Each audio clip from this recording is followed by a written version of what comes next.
Você já ouviu falar de uma criança que esqueceu quem era, mas que o coração nunca esqueceu como amar? Essa é a história de um menino que vendia picolés na rua, enfrentando o calor, a solidão e o peso de uma infância difícil. Todos os dias, ele andava pelas calçadas rachadas, com uma caixa de isopor pendurada no ombro, um sorriso tímido no rosto e um segredo guardado no peito. Mas um dia, o inesperado aconteceu. Um acidente, um carro, um impacto e o silêncio. Quando ele acordou, não sabia mais quem era. O passado, apagado, a dor, escondida, o nome, um mistério. Tudo o que restou foi o agora, uma chance de recomeçar. Mas, e se o passado não quiser ser esquecido? E se as memórias que ele perdeu forem mais perigosas do que a dor que ele viveu? Aperte o coração. Respire fundo, porque essa história vai te emocionar de um jeito que você não imagina.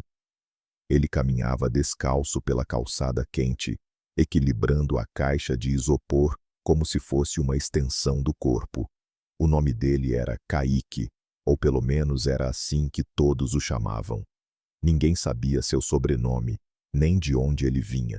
Só sabiam que, todas as manhãs, ele aparecia com seus picolés coloridos e um sorriso mais cansado a cada dia. Tinha apenas 9 anos, mas já conhecia o mundo mais do que muitos adultos. Sabia quais ruas vendiam mais, quais sombras ofereciam refúgio e quais olhares não valiam a pena responder. O carrinho não era seu, era emprestado, e metade do que vendia ia para o homem que lhe dava trabalho. A outra metade ele guardava num potinho de plástico escondido debaixo de uma laje. Na escola, era só uma lembrança distante. Ele passava pelas grades do colégio como quem observa uma realidade de outro planeta. Queria estar ali dentro. Queria caderno, lápis, merenda. Mas tinha aprendido que desejar demais doía. Então, apenas olhava. Mesmo assim, havia uma doçura em Kaique que nem a rua conseguia arrancar. Dividia os picolés quebrados com outros meninos. Ria com os idosos na praça. E uma vez, deu de graça um picolé de uva a uma menininha que chorava. É o meu preferido também, disse tentando consolar. Ele vivia num quartinho improvisado nos fundos de um ferro velho. Sozinho. Nenhum parente, nenhuma história. Apenas lembranças soltas e confusas. Flashes de uma mulher de cabelos cacheados, uma música antiga no rádio e uma voz que chamava por meu anjo. Naquela tarde, o calor era insuportável. Kaique já tinha vendido quase tudo e resolveu atravessar a rua correndo, com os olhos fixos em um homem que acenava, pedindo 2 picolés. Não viu o carro, não ouviu o grito, só sentiu o impacto. O isopor voou. Picolés se espalharam pelo asfalto. Gente correu. Um silêncio pesado tomou conta da rua. E ali, deitado no chão quente, o menino do picolé fechou os olhos, sem saber que aquela seria a última vez que lembraria quem era. Quando ele abriu os olhos novamente, horas depois, em um hospital público, não havia dor, apenas o vazio. Ele olhou em volta, confuso. O médico se aproximou e perguntou: "Você sabe seu nome?"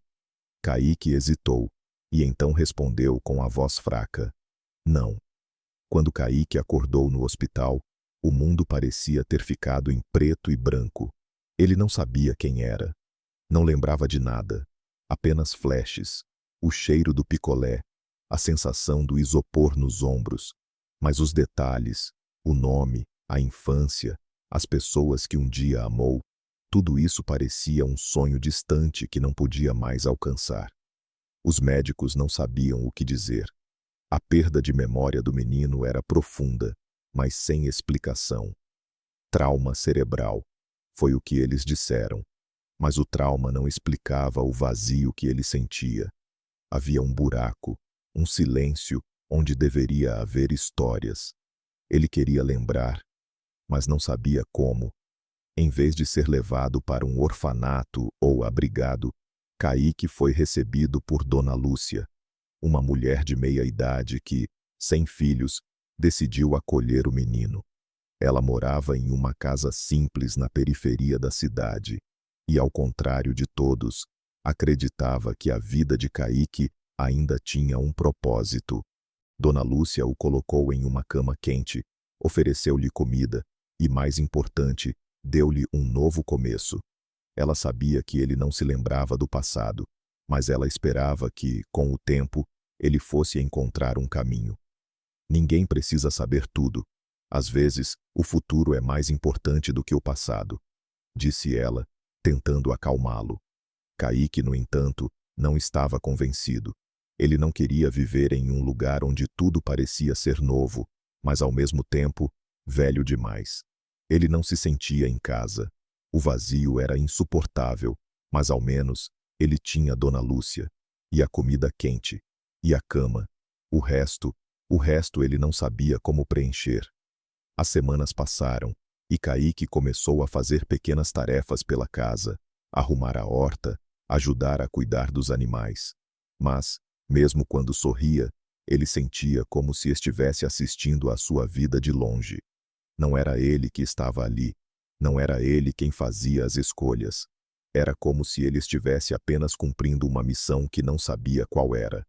Uma manhã, enquanto ele ajudava Dona Lúcia a colher maçãs no jardim, um garoto apareceu na porta, trazendo uma carta. A carta estava suja e amassada, mas o nome de Kaique estava escrito nela. O garoto, um jovem vizinho, disse que havia encontrado na rua.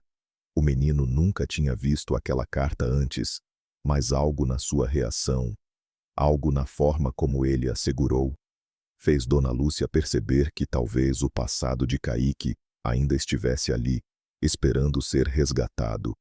Tudo. Por que agora? Sem saber, ele abriu e começou a ler, com o coração acelerado. Mas as palavras pareciam um código que ele não conseguia decifrar. Kaique segurava a carta com mãos trêmulas, como se o simples fato de tocá-la pudesse despertar algo dentro dele. Dona Lúcia o observava em silêncio, percebendo o quanto aquele pedaço de papel parecia carregar mais do que palavras. Era uma chave, e talvez o começo de algo que Kaique não sabia que ainda existia. Suas memórias. A carta estava datada de meses atrás. Ela estava escrita com letras firmes, mas carregava uma tristeza entre as linhas. Kaique, meu amor, espero que um dia você se lembre de nós, dizia. E então, um nome. Sofia. Kaique leu esse nome com um nó na garganta. Era como se um eco tivesse ressoado no fundo de sua mente, mas ele não conseguia agarrar o som. Dona Lúcia, percebendo que a carta trazia algo mais, sugeriu que ele fosse até a rua onde a carta havia sido encontrada. Talvez ali, entre as lembranças da vizinhança, houvesse alguém que pudesse ajudá-lo a juntar as peças de seu passado. Mas Kaique hesitou. Ele temia o que poderia encontrar, ou o que poderia não encontrar. Naquela tarde, ele decidiu ir. Caminhou pela rua, com a carta no bolso e o coração pesado. Cada passo parecia ser um esforço, como se seu corpo estivesse carregando um fardo invisível. A memória não vinha. As pessoas não o reconheciam. E ao chegar na esquina, ele sentiu um frio no estômago. Algo estava prestes a acontecer. Foi quando um homem apareceu. Ele parecia familiar, mas ao mesmo tempo, totalmente estranho. O homem se aproximou de Kaique, olhando-o com um misto de surpresa e alívio. Kaique, ele disse a voz embargada. Eu sou o seu tio. Você se lembra de mim? Kaique sentiu um calafrio. Ele olhou para o homem, tentando encontrar algo em sua expressão. O nome tio soava certo, mas ao mesmo tempo, distante. Ele não sabia se acreditava. Mas o homem, com os olhos cheios de lágrimas, puxou uma foto do bolso. Era Kaique, só que mais novo. Ao seu lado, uma mulher sorria. Sofia. Ele olhou para a foto e, de repente, sentiu uma onda de emoções que ele não conseguia controlar. A verdade começou a se desenrolar diante dele. Sofia era sua mãe. Ela tinha desaparecido meses antes, e ele fora deixado sob os cuidados do homem que, agora, se apresentava como seu tio. O acidente, a perda de memória, tudo fazia sentido. A dor que ele sentia, o vazio, era porque ele estava tentando entender um passado que ainda estava à sua frente, esperando ser recuperado. Kaique olhou para o tio e, pela primeira vez, se sentiu em paz. Ele ainda não se lembrava completamente, mas a presença dele parecia familiar. Ele não precisava de todas as respostas. O que importava era que, a partir daquele momento, ele tinha alguém para caminhar ao seu lado. E quem sabe, descobrir o resto da história. Um pedaço de cada vez.